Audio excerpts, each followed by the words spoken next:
آج ہم بات کریں گے پاکستان کے فوجداری قانون کی 3 نہایت اہم دفعات کی 437، 438 اور 439۔ یہ دفعات خاص طور پر جہازوں سے متعلق خطرناک جرائم پر مبنی ہے۔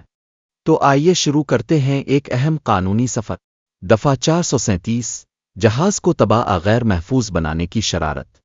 اس قانون کا مطلب یہ ہے کہ اگر کوئی شخص کسی ڈیک والے جہاز ایسے جہاز جس کا وزن کم از کم 20 ٹن ہو کے ساتھ ایسی حرکت کرے جس سے وہ تباہ ہو جائے غیر محفوظ ہو جائے تو یہ جرم ہے۔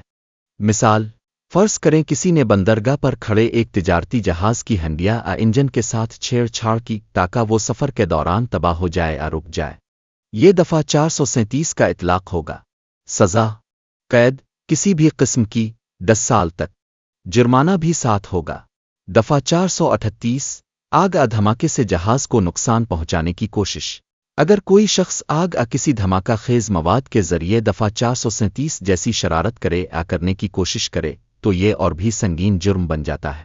مثال، اگر کسی نے جہاز کے فیول ٹینک میں جان بوجھ کر آگ لگا دی دھماکہ خیز مواد نصب کیا، چاہے کامیاب ہوا یا نہیں، تب بھی دفعہ 438 لگے گی۔ سزا: عمر قید قید کسی بھی قسم کی 10 سال تک، جرمانہ بھی ہوگا۔ دفعہ 439، جہاز کو زمین پر چڑھا کر چوری کی نیت۔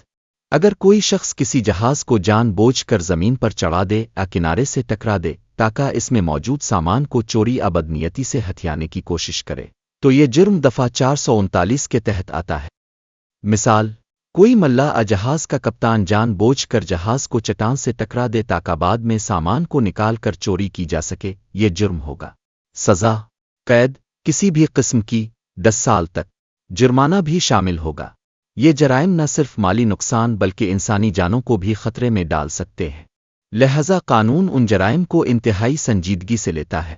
ان دفعات کا اطلاق navy, coastal guard, merchant navy اور دیگر شپنگ اداروں پر بھی ہوتا ہے۔ اسلامی اور بین الاقوامی قوانین بھی ایسے جرائم پر سخت موقف رکھتے ہیں۔